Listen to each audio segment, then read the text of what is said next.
Hello, I'm Chad Bishop reporting for Access 9 News. The turnout for the Healthy Living Festival doubled this year, attracting hundreds of people on Saturday to Muscatine's Riverfront, Weed Park, and Discovery Park.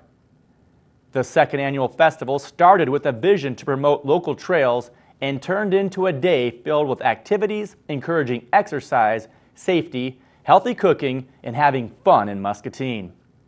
Participants enjoyed paddle wheel boat and carriage rides and took part in fitness demonstrations.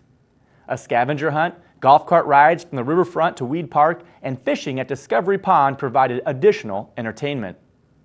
Many local businesses and organizations provided safety information. Organizers have been preparing for the event since last year's festival. Participants were able to enjoy all of the day's activities for free. Corporations and individuals made donations, and the group had a small budget through the Community Foundation of Greater Muscatine. The weather was mild and breezy during the day, which concluded with a blues festival in the street in front of the Mississippi Brewing Company. The weather turned cold and the music was later moved inside the brew, but that didn't stop people from dancing the night away. With a populist message of leading families back to the middle class, Democratic presidential candidate Hillary Clinton promised to put people first and get the economy to work for everyone during a stop in Muscatine on Tuesday. Clinton spoke to a crowd of about 125 at Strawberry Farm Bed and Breakfast. In a wide-ranging address and question and answer session, which took more than an hour, Clinton talked about everything from equal pay for women to making college more affordable to gun safety. The former First Lady and Secretary of State started with the economy. Clinton noted that each of the recent Democratic presidents, her husband Bill Clinton and Barack Obama, were faced with economic challenges left by their Republican predecessors. She told the crowd about a meeting she had with President Obama when he asked her to be Secretary of State. He also told her the economy was in far worse shape than they were led to believe, with the possibility the country could slip into another Great Depression. The Muscatine High School Disc Golf Club held its first meeting and practice Tuesday night. This is a brand new club at MHS that will practice from 4 to 5:15 p.m. each Tuesday. The club hopes to meet until November and will restart again in the spring. The goal of the club, according to Coach Scott Harmon, is to eventually have a team that competes against each other and other schools. Harmon is hoping to get 30 to 35 students to participate and is off to a good start with the almost 30 students who signed up Tuesday.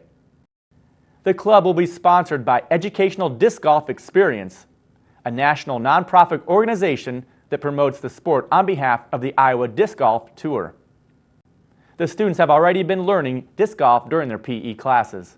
Republican presidential candidate Jeb Bush told an overflow crowd in Muscatine Wednesday morning that America needs a president who follows through on his word. Bush spoke to a packed house at Ellie's Tea and Coffee House. In his address, Bush covered a wide array of issues, ranging from a balanced budget amendment to his desire to depopulate Washington and shrink the workforce. During the question and answer session, Bush also addressed a variety of issues, including the Second Amendment, the national debt, and term limits. The former Florida governor started by saying that Washington needs a new balanced budget and that the only way that would happen is if the president is someone who is principle-centered, says what they'll do, and has the courage of their convictions and the leadership skills to make it happen. The Wilton Development Corporation poured champagne, shot confetti in the air, and served cake as it celebrated its 50th anniversary and unveiled initiatives for the future. Governor Terry Branstad was the keynote speaker at the celebration Tuesday afternoon at the Wilton Community Center. Branstad lauded Wilton for its initiative 50 years ago to start the Development Corporation, a group dedicated to business development, retention, and attraction. Branstad said Wilton is a good model for economic development, then touted his success and economic growth in the state. Following Branstad's speech, Becky Allgood, Executive Director of the Wilton Development Corporation, also noted that the Development Corporation isn't done yet. She announced strategies and initiatives the group is striving for, including downtown redevelopment and a skilled workforce initiative. She also recapped the town's economic history, noting business success stories such as CDS Global and Gerdau Ameristeel. She pointed out that Highline North America is poised to open a hatchery soon with up to 50 full-time employees. That's it for our Access 9 News Report. Up next, we have our Access Muscatine segment.